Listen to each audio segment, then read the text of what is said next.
Nuestro Padre y nuestro Dios, gracias te damos por el privilegio de reunirnos en este lugar con el único fin de estudiar tu palabra y escuchar tu voz. Pedimos, Señor, la compañía de tu Santo Espíritu por medio del ministerio de los ángeles. Abre nuestras mentes y corazones para que podamos comprender y recibir tu verdad. Te lo pedimos en el nombre precioso de tu Hijo, Cristo Jesús. Amén. A veces cuando estoy viajando por vía aérea, la persona que se sienta a mi lado pregunta, ¿cuál es mi profesión? Cuando les digo que yo soy pastor de la Iglesia Adventista del Séptimo Día, me preguntan a menudo, ¿qué es un adventista? ¿Y cómo se diferencian ustedes de todas las demás iglesias? Hace un tiempo yo contestaría, bueno, nos distinguimos porque nos abstenemos de fumar y de beber, cuidamos nuestra salud. Nos distinguimos porque guardamos el sábado como día de reposo.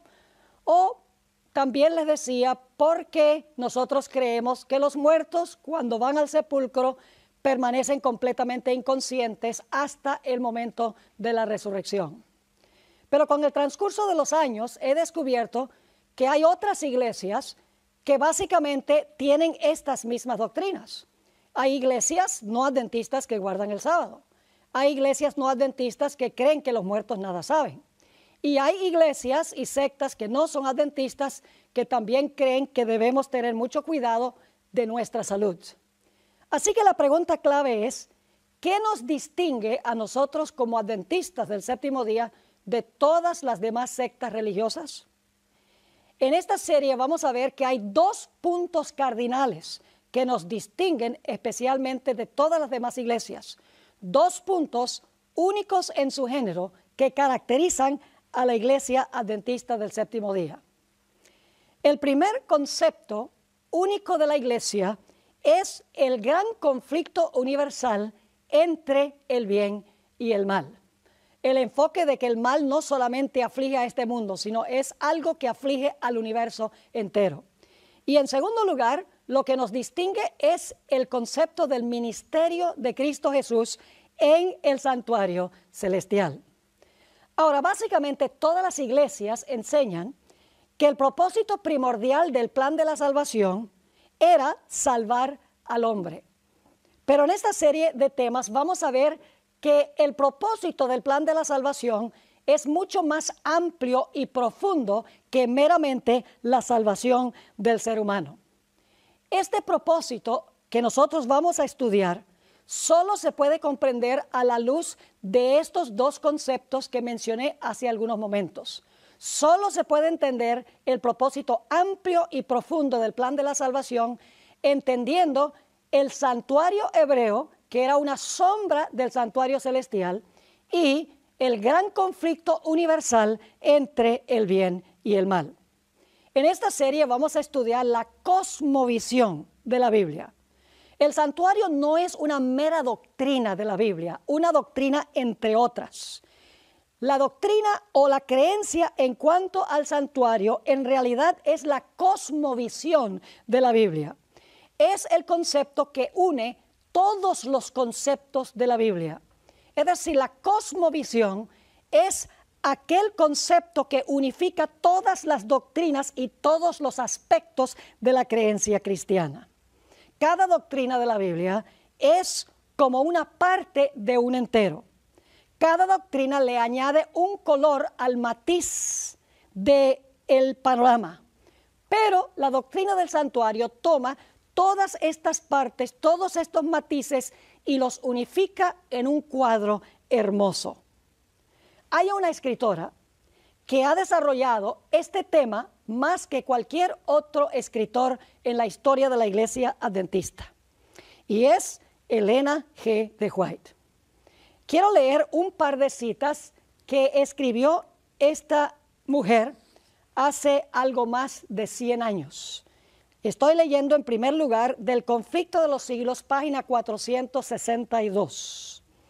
Aquí dice la escritora, el pasaje bíblico que más que ninguno había sido el fundamento y el pilar central de la fe adventista era la declaración hasta 2300 tardes y mañanas, entonces el santuario será purificado. En otras palabras, la escritora está diciendo que la fe adventista halla su fundamento y su pilar central en la purificación del santuario celestial. En otra cita, que se encuentra en la carta número 208 del año 1906, la escritora dice lo siguiente: la comprensión correcta de la ministración en el santuario celestial es el fundamento de nuestra fe. Noten la terminología que usa la escritora para referirse al santuario. Dice que es el fundamento de nuestra fe. Y mencionó también que era el pilar central que sostiene toda la teología de la Iglesia Adventista o la cosmovisión bíblica. Muchas personas creen que el propósito del plan de salvación, como les mencionaba antes, era especialmente salvar al ser humano. Pero quiero leerles una cita a donde la escritora nos explica que el plan de salvación tenía un propósito mucho más amplio y mucho más profundo, tomando en cuenta especialmente el punto que mencionamos del gran conflicto universal entre el bien y el mal y el concepto del santuario celestial. Dice así esta cita que se encuentra en Patriarcas y Profetas, página 57. Pero el plan de redención tenía un propósito todavía más amplio y profundo que el de salvar al hombre. Fíjense, el plan de redención tenía un propósito todavía más amplio y profundo que el de salvar al hombre. Sigue diciendo, Cristo no vino a la tierra solo por este motivo. No vino meramente para que los habitantes de este pequeño mundo acatasen la ley de Dios como debe ser acatada, sino que vino para vindicar el carácter de Dios ante el universo. Ahí está el concepto amplio y profundo del plan de salvación. Jesús vino, según esto, para vindicar el carácter de Dios ante todo el universo. Podríamos decir que Dios, a través del santuario y a través de lo que encontramos en la Biblia, exonera su carácter, exonera su reputación. Sigue diciendo esta cita: a este resultado de su gran sacrificio, a su influencia sobre los seres de otros mundos, así como sobre el hombre, se refirió el Salvador cuando poco antes de su crucifixión dijo: ahora es el juicio de este mundo. Ahora el príncipe de este mundo será echado fuera. Y yo, si fuere levantado de la tierra, a todos traeré a mí mismo. En algunas versiones dice a todos los hombres traeré a mí mismo, pero la palabra hombres no está allí. En otras palabras, la muerte de Cristo iba a unificar todo el universo. Vamos a encontrar tanto lo que está en el cielo como está en la tierra. Iba a ser unido en Cristo Jesús. Se iban a aclarar las dudas en cuanto al carácter de Dios. Sigue diciendo esta cita: el acto de Cristo de morir por la salvación del hombre no solo haría accesible el cielo para los hombres, sino que ante todo el universo justificaría a Dios y a su Hijo en su trato con la rebelión de Satanás. Demostraría la perpetuidad de la ley de Dios y revelaría la naturaleza y las consecuencias del pecado. Fíjense todos los aspectos incluidos en el plan de la salvación. ¿Qué haría?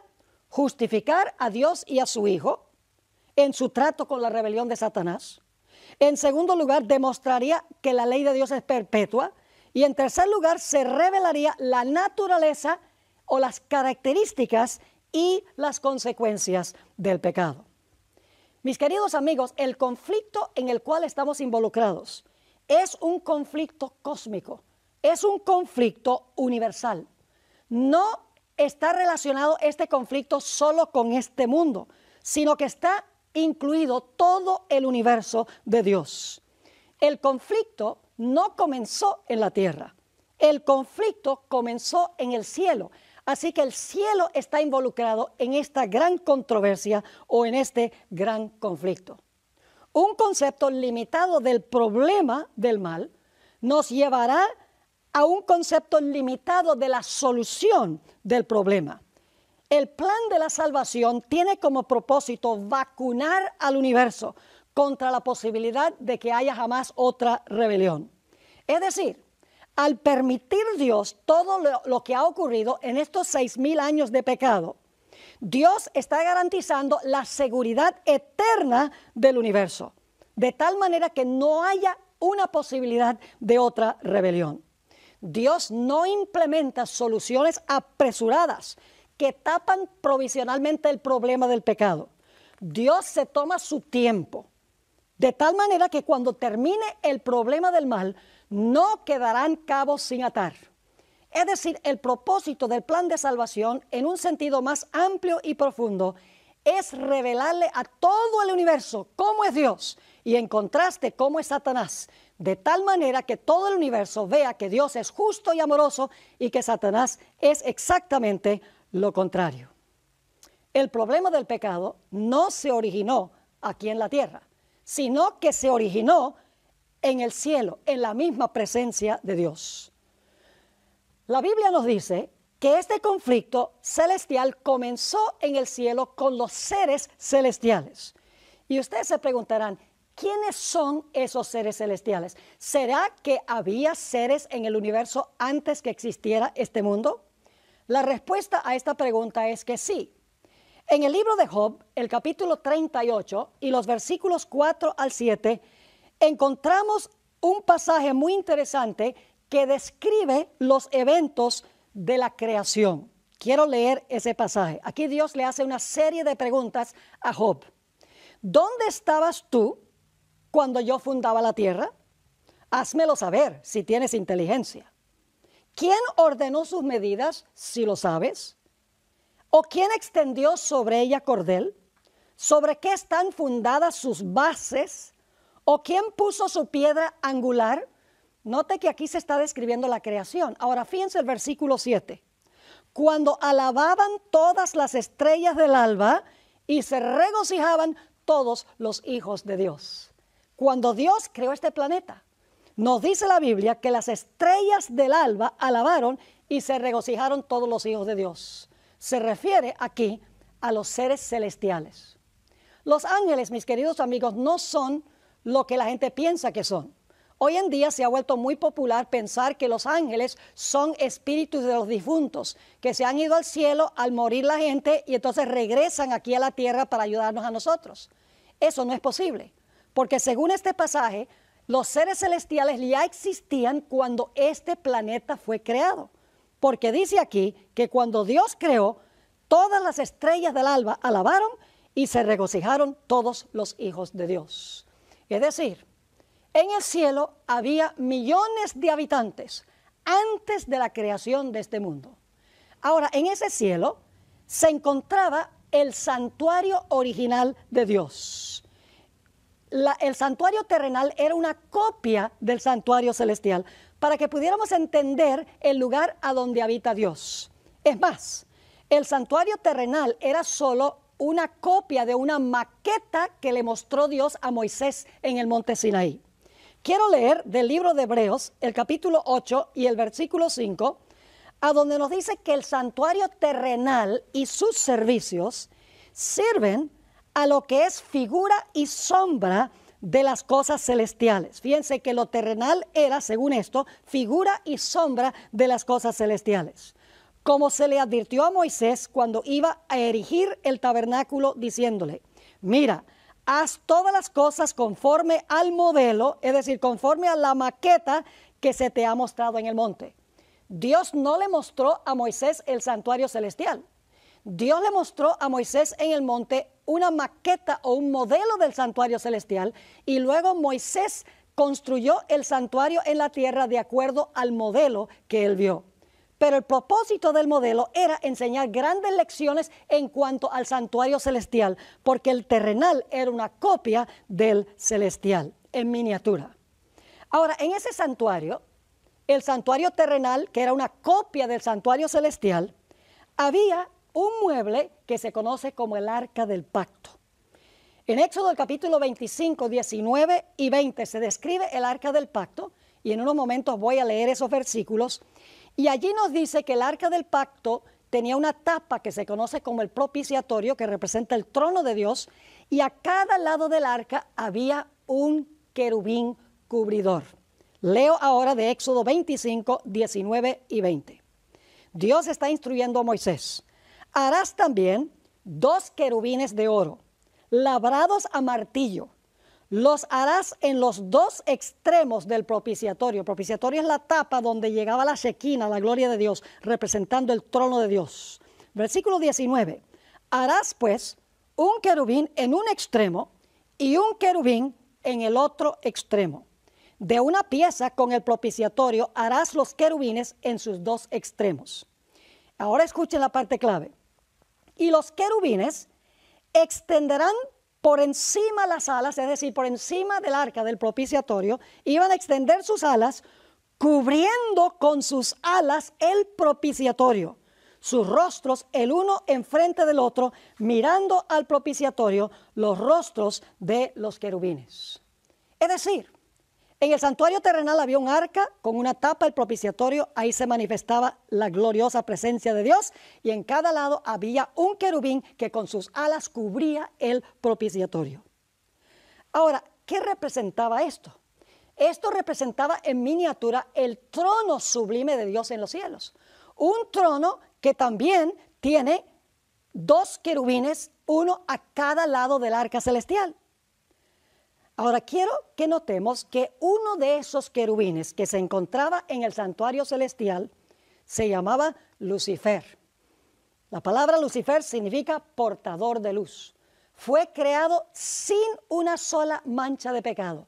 Estaba en uno de los lados del arca, lo más cerca posible del trono de Dios. Era uno de los que cubría con sus alas la gloriosa presencia de Dios. Pero llegó un momento en que este personaje, Lucifer, acabado en hermosura, perfecto en todos sus caminos desde el momento de su creación, se llenó de celos en contra de Jesús, quien se sienta a la diestra de Dios. Quiero leerles una cita que encontramos en Primeros Escritos, página 145, a donde se hablan de estos celos que tuvo Lucifer en contra de Cristo Jesús.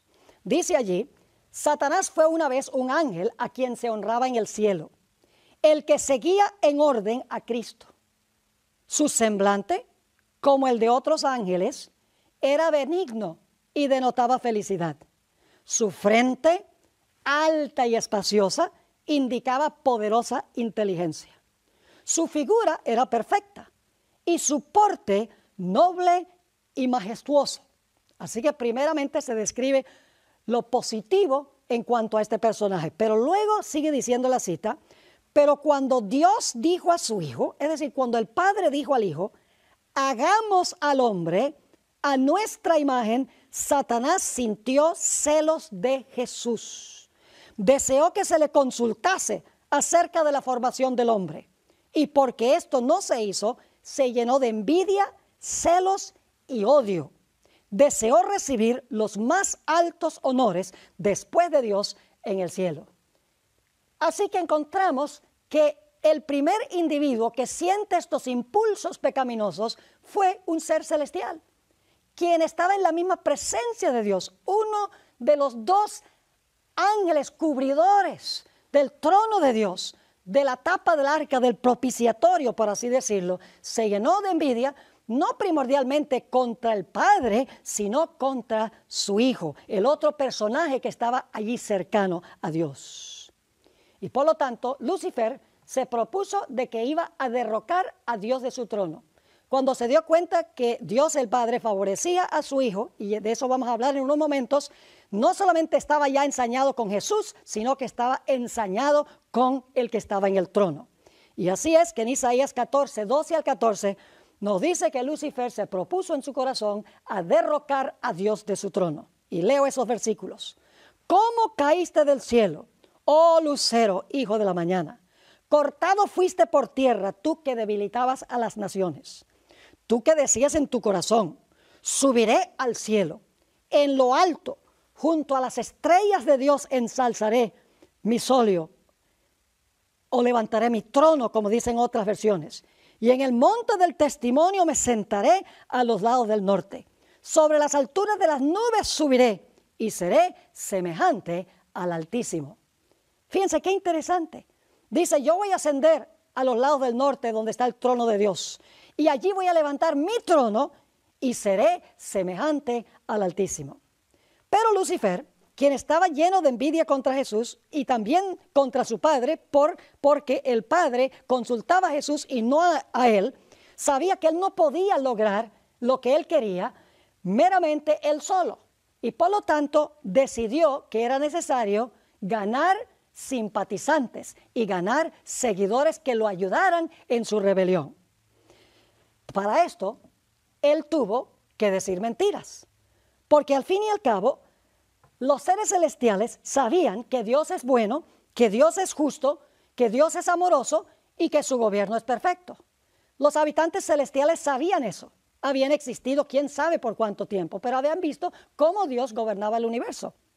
Para poder ganar simpatizantes, Lucifer tenía que mentir en cuanto a Dios. Tenía que hacer quedar mal a Dios y su gobierno y su carácter. Por eso nos dice en Juan 8 y el versículo 44, Jesús estaba hablando con los judíos de su época. Vosotros sois de vuestro padre el diablo, y los deseos de vuestro padre queréis hacer. Él ha sido homicida desde el principio y no ha permanecido en la verdad, porque no hay verdad en él. Cuando habla, noten, cuando habla mentira, de suyo habla, porque es mentiroso y padre de mentira. Es decir, Satanás es un mentiroso desde el principio. Mintió en cuanto al gobierno de Dios, mintió en cuanto al carácter de Dios. Ahora, hay un versículo muy interesante que encontramos en Ezequiel 28, 16, y si ustedes leen Ezequiel 28, ustedes van a encontrar que ahí está hablando de este mismo personaje llamado Lucifer, cómo fue creado perfecto, pero cómo se llenó de pecado por su propia elección. En Ezequiel 28, 16, note lo que se dice en cuanto a este personaje que se llama Lucifer. Hay una palabrita muy interesante aquí que tenemos que explicar. Dice, a causa de la multitud de tus contrataciones, fuiste lleno de iniquidad y pecaste, por lo que yo te eché del monte de Dios y te arrojé de entre las piedras del fuego, oh querubín protector. Fíjense otra vez que se le llama querubín protector o querubín cubridor.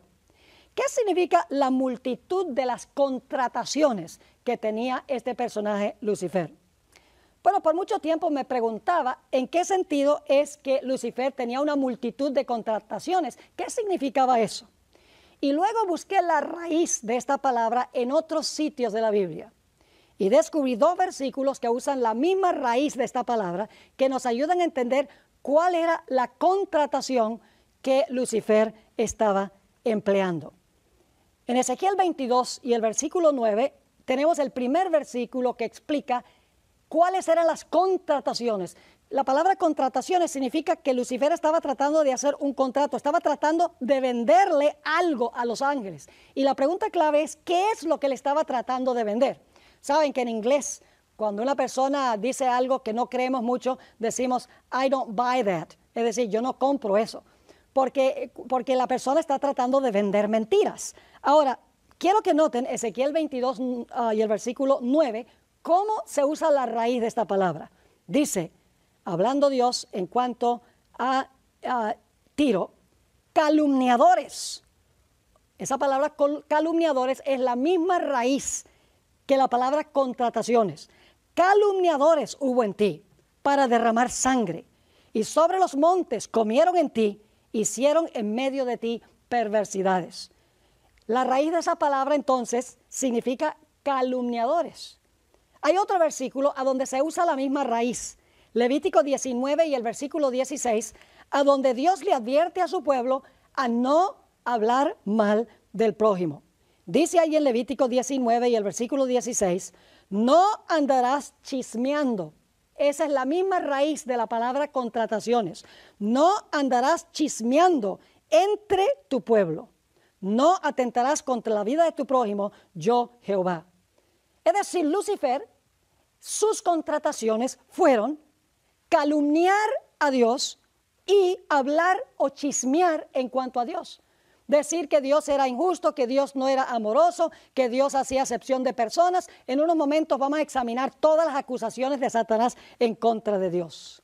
Una de las grandes acusaciones de Lucifer en contra de Dios tenía que ver con la ley de Dios. Lucifer decía que la ley de Dios era despótica, que Dios procuraba imponer su ley por la fuerza y que esto le quitaba libertad a los seres celestiales. Encontramos en 1 de Juan el capítulo 3 y el versículo 4 y luego voy a leer el versículo 8 para que ustedes vean que la ley de Dios estuvo involucrada en el conflicto original en el cielo. Dice en 1 de Juan 3, 4, definiendo el pecado, todo aquel que comete pecado infringe también la ley, pues el pecado es infracción de la ley. Dice en Ezequiel que Lucifer pecó. Y aquí dice que el pecado es infracción o es transgresión de la ley. Ahora, quiero que noten que Satanás o Lucifer hizo esto desde el principio. La ley de Dios no comienza en el monte Sinaí, cuando Dios le habló la ley a Israel y la escribió en tablas de piedra. Ahí no comienza, ya existía en el cielo. Sigue diciendo el versículo 8, el que practica el pecado es del diablo, porque el diablo peca desde el principio. Podríamos decir que el diablo transgrede la ley de Dios, es decir, viola o pisotea la ley de Dios, no desde el monte Sinaí, sino desde el principio. Para esto apareció el Hijo de Dios, para deshacer las obras del diablo. Ahora, ¿cuáles eran los argumentos de Satanás en contra de Dios? Examinemos algunos. Argumento número 1. Dios hace acepción de personas. Dios tiene favoritos, porque Él consultó a su Hijo Jesús cuando iba a crear este mundo y no consultó a Lucifer ni consultó a ninguno de los ángeles. Dios, según decía Lucifer, tiene favoritos. Dios hace acepción de personas. Le da privilegios a su Hijo que no le da a los demás. El segundo argumento es que Dios guarda secretos que todos en realidad tenemos derecho a conocer. ¿Por qué es que solo el Hijo podía participar de los profundos consejos de Dios? ¿Por qué no podíamos nosotros? Decía Lucifer. Dios tiene secretos que Él no quiere que nosotros conozcamos. El tercer argumento fue que la ley de Dios es restrictiva y nos quita la libertad, le decía Lucifer a los seres celestiales. Quiero leerles un par de citas. Una de ellas se encuentra en Patriarcas y Profetas, página 16, y la otra se encuentra en El conflicto de los siglos, página 554, sobre los argumentos de Satanás concerniente a la ley en el cielo. Dice allí en Patriarcas y Profetas, principió por insinuar dudas acerca de las leyes que gobernaban a los seres celestiales, sugiriendo que aunque las leyes fuesen necesarias para los habitantes de otros mundos, los ángeles, siendo más elevados, no necesitaban semejantes restricciones, porque su propia sabiduría bastaba para guiarlos. Fíjense qué interesante. Empezó a criticar las leyes que gobernaban a los seres celestiales, que las leyes podían ser necesarias para los habitantes de los mundos porque ellos no eran tan exaltados como los ángeles, pero que los ángeles, siendo más elevados, no necesitaban estas restricciones, que su propia sabiduría siempre los llevaría a hacer el bien. Sigue la cita. Los ángeles no eran seres que pudieran acarrear deshonra a Dios. Todos sus pensamientos eran santos.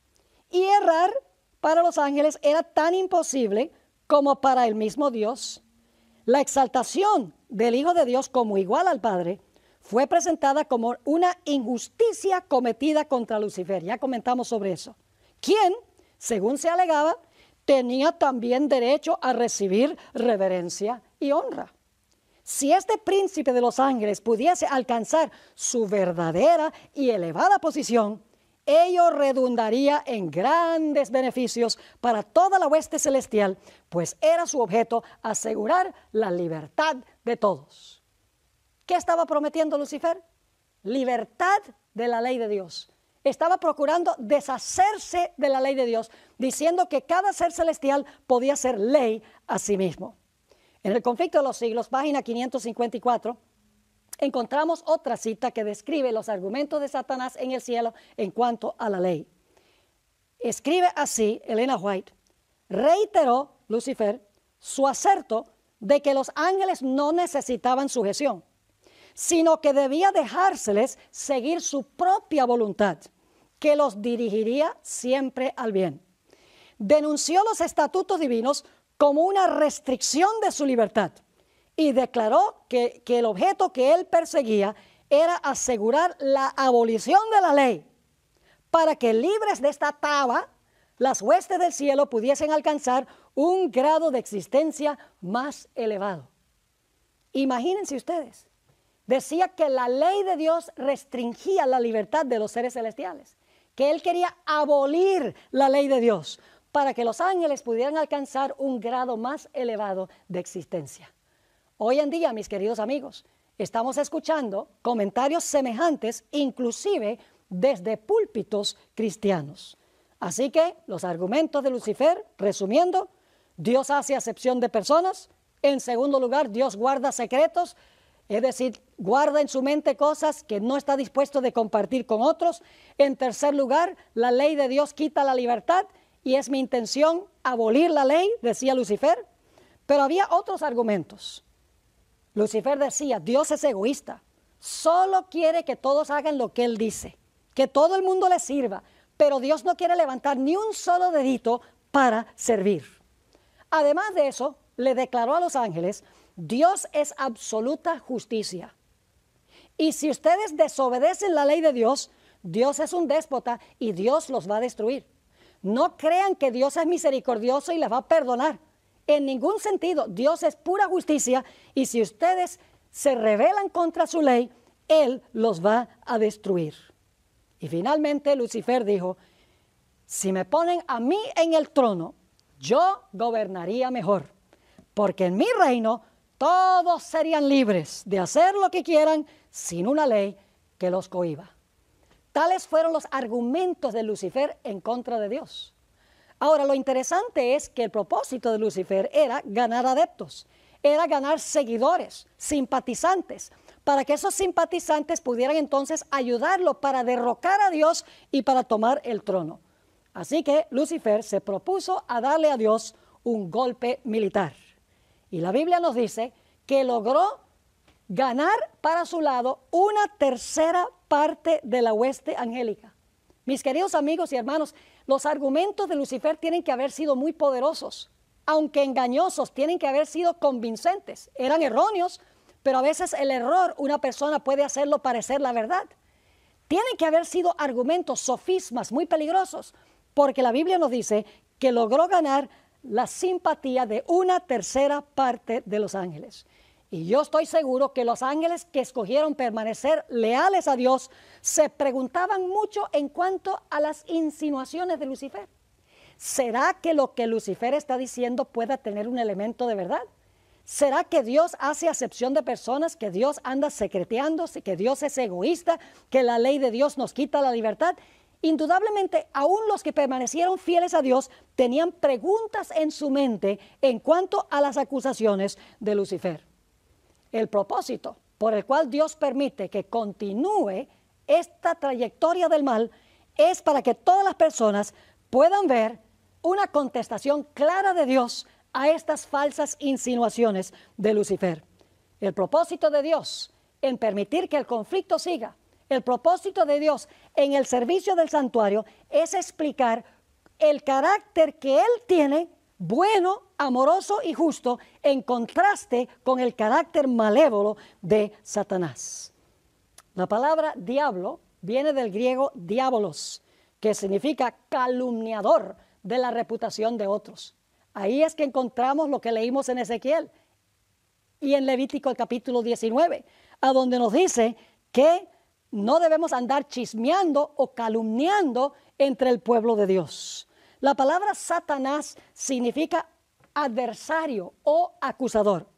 Y lo interesante es cuando aparece esta palabra Satanás, siempre es en un contexto donde Satanás está acusando a Dios. Se usa en el libro de Job, a donde Satanás está acusando a Dios por beneficiar a Job. Se usa en el libro de Zacarías, el capítulo 3, a donde está Josué, el sumo sacerdote, delante del ángel de Jehová, y Satanás está al lado de él acusándolo. Y en Apocalipsis 12 se le llama el acusador de los hermanos. Fíjense que Satanás en el cielo acusó a Dios, chismeó de Dios, habló mal de Dios, procuró desfigurar el carácter de Dios para ganar adeptos. Y la Biblia nos dice que finalmente hubo una guerra en el cielo. Esto se describe en Apocalipsis 12 y el versículo 7 al 9. Después hubo una gran batalla en el cielo. Miguel y sus ángeles luchaban contra el dragón y luchaban el dragón y sus ángeles, pero no prevalecieron. Es decir, el dragón y sus ángeles no prevalecieron. Ni se halló ya lugar para ellos en el cielo. Y fue lanzado fuera el gran dragón, la serpiente antigua, que se llama Diablo y Satanás, el cual engaña al mundo entero. Fue arrojado a la tierra y sus ángeles fueron arrojados con él. Y el versículo 3 de Apocalipsis 12 nos dice que una tercera parte de las estrellas del cielo fueron echadas del cielo juntamente con Lucifer. Ahora, alguna persona podría preguntarse, ¿por qué razón es que Dios no destruyó a Lucifer inmediatamente? ¿Por qué permitió Dios que Lucifer continuara viviendo? Yo creo que la razón es obvia. Era necesario que Dios le diera tiempo a Lucifer para demostrar en forma práctica los principios de su gobierno. Es decir, Satanás debía darse la posibilidad de implementar sus planes y sus métodos para que todo el universo pudiese ver el fruto del estilo de gobierno que él quería implementar a nivel de todo el universo.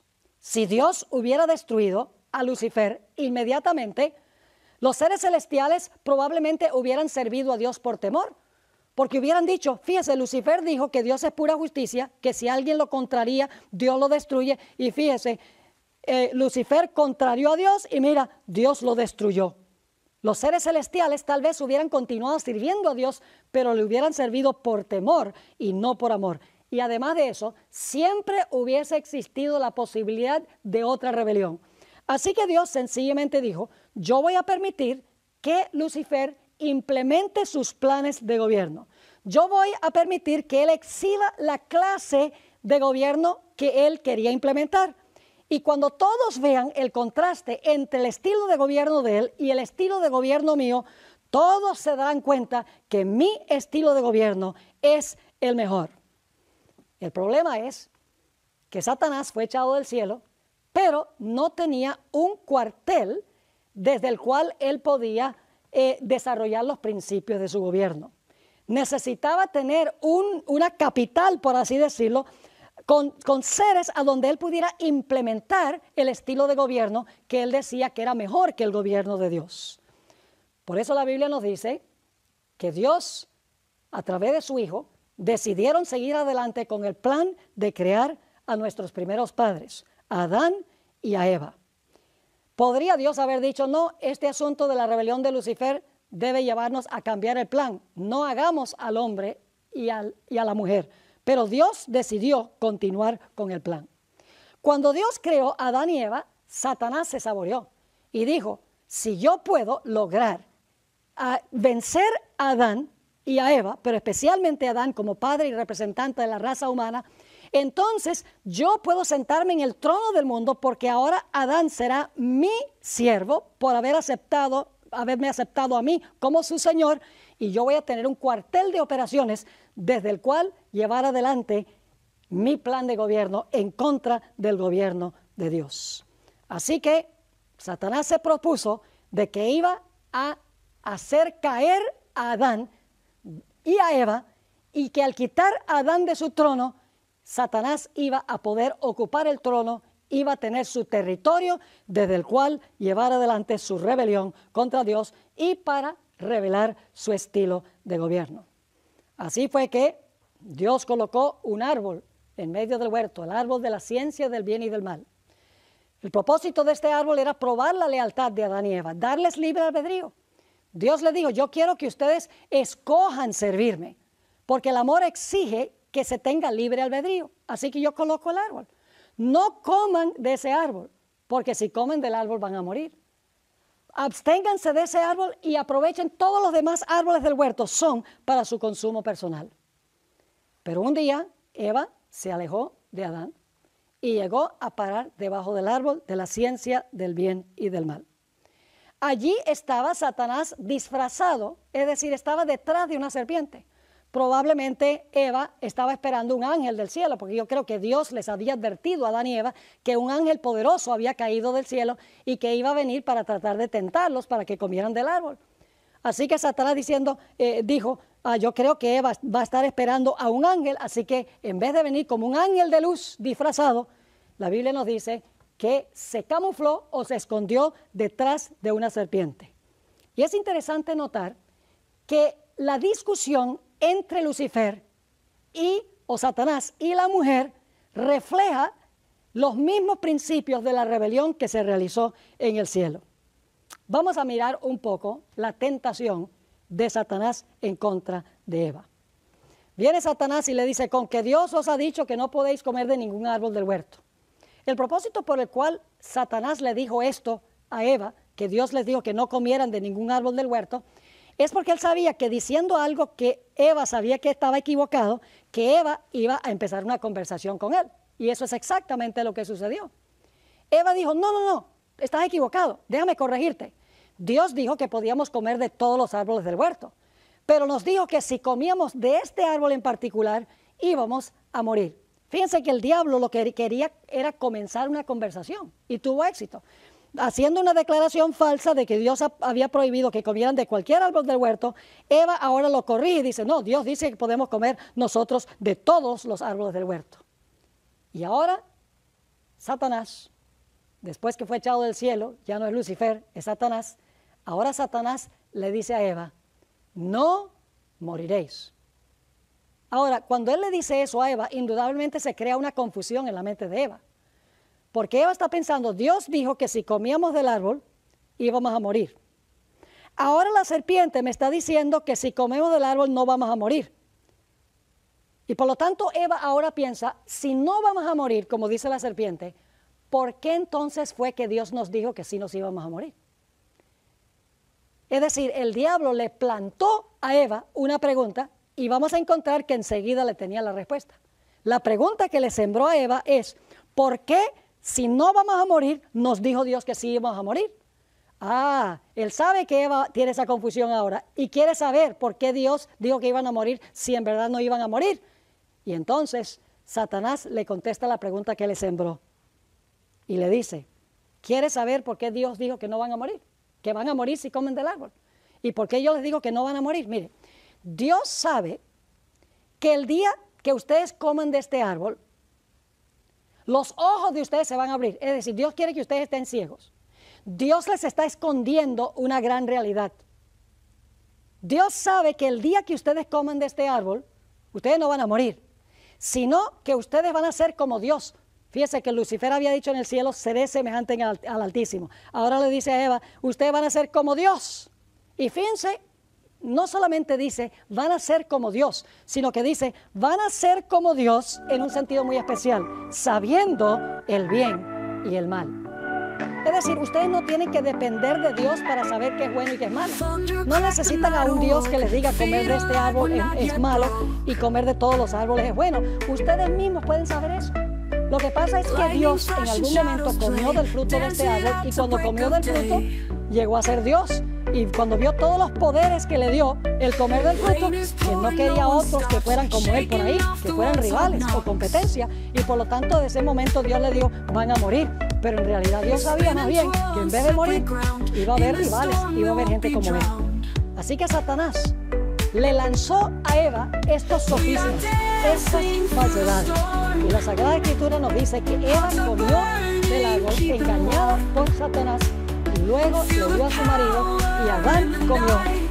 Y entonces entró el virus o la infección del pecado al planeta. Ahora Satanás le quitó el trono a Adán. Le quitó el territorio a Adán. Ahora Satanás tenía un planeta sobre el cual él reclamaba ser rey para desarrollar los principios de su gobierno. Ahora es interesante notar que todo el universo está observando lo que está sucediendo en este planeta. Está observando los principios del gobierno de Satanás. y está mirando los principios del gobierno de Dios. Están viendo el contraste entre dos estilos de gobierno. Y cuando termine el mal, todo el universo estará de acuerdo de que el gobierno de Dios es bueno, amoroso y justo, y que el gobierno de Satanás es lo contrario. Nunca el universo hubiera sabido esto si Dios hubiera destruido a Lucifer enseguida. Si Dios no hubiera permitido que el pecado continuara madurando y produciendo su fruto, siempre habrían existido dudas y preguntas en la mente de los seres celestiales. El propósito de Dios en permitir que el mal madure es para que todo el universo pueda ver el contraste entre el carácter de Dios y el carácter de Satanás, y finalmente todos confiesen que Dios es bueno y justo y amoroso, y Satanás es malo, injusto y falto de amor. El universo está observando el estilo de gobierno de Dios y de Satanás. Y Dios quiere que todo el universo vea el contraste entre los dos sistemas.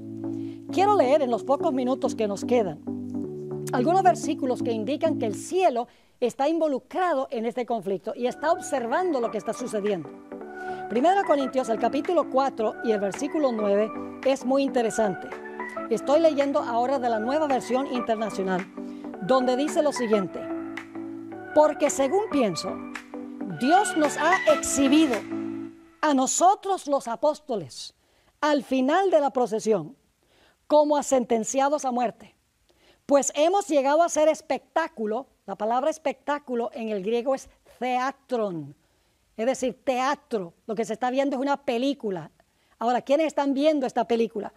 Dice aquí que los apóstoles han llegado a hacer una película o han llegado a hacer un teatro. ¿Un teatro a quiénes? Seguimos leyendo. Porque según pienso, Dios nos ha exhibido a nosotros los apóstoles al final de la procesión como a sentenciados a muerte, pues hemos llegado a hacer un espectáculo, es decir, un teatro al mundo, a los ángeles y a los hombres. Otra versión es más clara. Dice, hemos sido hechos espectáculo al universo entero, a los ángeles, al igual que los hombres. Dios tiene no solamente que reconciliar consigo las cosas en la tierra, tiene que reconciliar consigo las cosas en el cielo. En Colosenses 1, 19 y 20 nos dice, por cuanto agradó al Padre, que en Él, es decir, en Jesús, habitase toda plenitud, y por medio de Él, por medio de Jesús, reconciliar consigo todas las cosas. Ahora fíjense, así las que están en la tierra como las que están en los cielos, haciendo la paz mediante la sangre de su cruz. Fíjense, dice aquí que Dios está no solamente reconciliando consigo las cosas de la tierra, sino también las cosas que están en los cielos. El cielo está muy cercanamente vinculado con la tierra. En Lucas 15 y el versículo 10, dice el Señor Jesucristo, así os digo que hay gozo delante de los ángeles de Dios por un pecador que se arrepiente. Un evento terrenal que tiene repercusiones celestiales. Los ángeles están mirando y se gozan cuando un pecador se arrepiente. Dios va a confesar los nombres de los seres humanos fieles delante de los ángeles. Dice en Lucas el capítulo 12 y el versículo 8, está hablando Jesús, os digo que todo aquel que me confesare delante de los hombres, también el Hijo del Hombre le confesará delante de los ángeles de Dios. Es decir, los ángeles de Dios van a ver los casos de los seres humanos, cómo Dios trató con el caso de cada persona. ¿Y qué pasa cuando una persona en realidad negó a Jesús? Dice el versículo 9, mas el que me negare delante de los hombres será negado delante de los ángeles de Dios. Los ángeles están presenciando lo que está sucediendo. Dios le va a mostrar a los ángeles el caso de cada ser humano, los que se salvan y los que se pierden. Y todo el cielo va a estar acorde que Dios decidió correctamente en cada caso. No van a quedar cabos sin atar. En Apocalipsis el capítulo 3 y el versículo 5 nos dice, el que venciere será vestido de vestiduras blancas, y no borraré su nombre del libro de la vida. Y ahora escuchen, y confesaré su nombre delante de mi Padre y delante de sus ángeles. Nuevamente, la tierra y el cielo están interconectados. Los ángeles están viendo lo que está pasando aquí. En 1 de Pedro, el capítulo 1 y el versículo 12, está hablando de los profetas del Antiguo Testamento que estaban mirando ansiosamente hacia el futuro, hacia la venida del Mesías. Y dice allí, A estos, es decir, a los profetas, se les reveló que no para sí mismos, sino para nosotros administraban las cosas que ahora os son anunciadas por los que han predicado el Evangelio por el Espíritu Santo enviado del cielo. Y ahora fíjense lo que dice. Ese Evangelio no solamente es para esta tierra. Los mismos ángeles desean entender el Evangelio. Dice la última parte de este versículo, cosas en las cuales anhelan mirar los ángeles. Es decir, mis queridos amigos, el gran conflicto entre el bien y el mal no tiene que ver solo con este mundo. Dios tiene que resolver un problema cósmico universal. Tiene que resolver un problema que comenzó en el cielo. Tiene que responder a todas las dudas que tienen los seres celestiales. Toda esa cizaña que sembró Lucifer en las mentes. Todo eso tiene que aclararse. Tiene que mostrarse el contraste entre estos dos estilos de gobierno. ¿Y saben lo que es interesante? Dios resuelve este problema. Dios revela su carácter y el contraste del carácter de Satanás por medio del santuario hebreo, que era una sombra del santuario celestial. Es decir, el propósito del santuario es mostrar los pasos que Dios toma para resolver el problema del pecado paso por paso. Y en el transcurso de este temario vamos a seguir a Cristo a través del santuario y vamos a ver cómo Cristo resuelve a cada paso el problema del mal para que finalmente todo el universo esté en perfecta armonía. Nuestro Padre y nuestro Dios, gracias te damos por el privilegio de reunirnos en este lugar con el único fin de estudiar tu palabra y escuchar tu voz. Pedimos, Señor, la compañía de tu Santo Espíritu por medio del ministerio de los ángeles. Abre nuestras mentes y corazones para que podamos comprender y recibir tu verdad. Te lo pedimos en el nombre precioso de tu Hijo, Cristo Jesús. Amén. A veces cuando estoy viajando por vía aérea, la persona que se sienta a mi lado pregunta, ¿cuál es mi profesión? Cuando les digo que yo soy pastor de la Iglesia Adventista del Séptimo Día, me preguntan a menudo, ¿qué es un adventista? ¿Y cómo se diferencian ustedes de todas las demás iglesias? Hace un tiempo yo contestaría, bueno, nos distinguimos porque nos abstenemos de fumar y de beber, cuidamos nuestra salud, nos distinguimos porque guardamos el sábado como día de reposo, o también les decía porque nosotros creemos que los muertos cuando van al sepulcro permanecen completamente inconscientes hasta el momento de la resurrección. Pero con el transcurso de los años he descubierto que hay otras iglesias que básicamente tienen estas mismas doctrinas. Hay iglesias no adventistas que guardan el sábado. Hay iglesias no adventistas que creen que los muertos nada saben. Y hay iglesias y sectas que no son adventistas que también creen que debemos tener mucho cuidado de nuestra salud. Así que la pregunta clave es, ¿qué nos distingue a nosotros como adventistas del séptimo día de todas las demás sectas religiosas? En esta serie vamos a ver que hay dos puntos cardinales que nos distinguen especialmente de todas las demás iglesias. Dos puntos únicos en su género que caracterizan a la Iglesia Adventista del Séptimo Día. El primer concepto único de la Iglesia es el gran conflicto universal entre el bien y el mal. El enfoque de que el mal no solamente aflige a este mundo, sino es algo que aflige al universo entero. Y en segundo lugar, lo que nos distingue es el concepto del ministerio de Cristo Jesús en el santuario celestial. Ahora, básicamente todas las iglesias enseñan que el propósito primordial del plan de la salvación era salvar al hombre. Pero en esta serie de temas vamos a ver que el propósito del plan de la salvación es mucho más amplio y profundo que meramente la salvación del ser humano. Este propósito que nosotros vamos a estudiar solo se puede comprender a la luz de estos dos conceptos que mencioné hace algunos momentos. Solo se puede entender el propósito amplio y profundo del plan de la salvación entendiendo el santuario hebreo, que era una sombra del santuario celestial, y el gran conflicto universal entre el bien y el mal. En esta serie vamos a estudiar la cosmovisión de la Biblia. El santuario no es una mera doctrina de la Biblia, una doctrina entre otras. La doctrina o la creencia en cuanto al santuario en realidad es la cosmovisión de la Biblia. Es el concepto que une todos los conceptos de la Biblia. Es decir, la cosmovisión es aquel concepto que unifica todas las doctrinas y todos los aspectos de la creencia cristiana. Cada doctrina de la Biblia es como una parte de un entero. Cada doctrina le añade un color al matiz del panorama. Pero la doctrina del santuario toma todas estas partes, todos estos matices y los unifica en un cuadro hermoso. Hay una escritora que ha desarrollado este tema más que cualquier otro escritor en la historia de la Iglesia Adventista, y es Elena G. de White. Quiero leer un par de citas que escribió esta mujer hace algo más de 100 años. Estoy leyendo en primer lugar del Conflicto de los Siglos, página 462. Aquí dice la escritora: el pasaje bíblico que más que ninguno había sido el fundamento y el pilar central de la fe adventista era la declaración: hasta 2300 tardes y mañanas, entonces el santuario será purificado.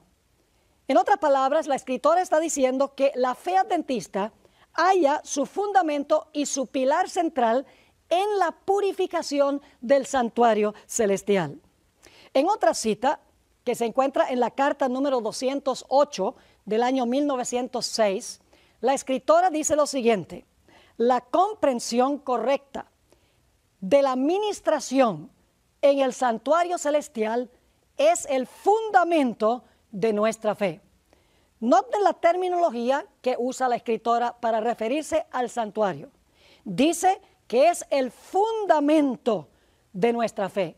Y mencionó también que era el pilar central que sostiene toda la teología de la Iglesia Adventista o la cosmovisión bíblica. Muchas personas creen que el propósito del plan de salvación, como les mencionaba antes, era especialmente salvar al ser humano. Pero quiero leerles una cita a donde la escritora nos explica que el plan de salvación tenía un propósito mucho más amplio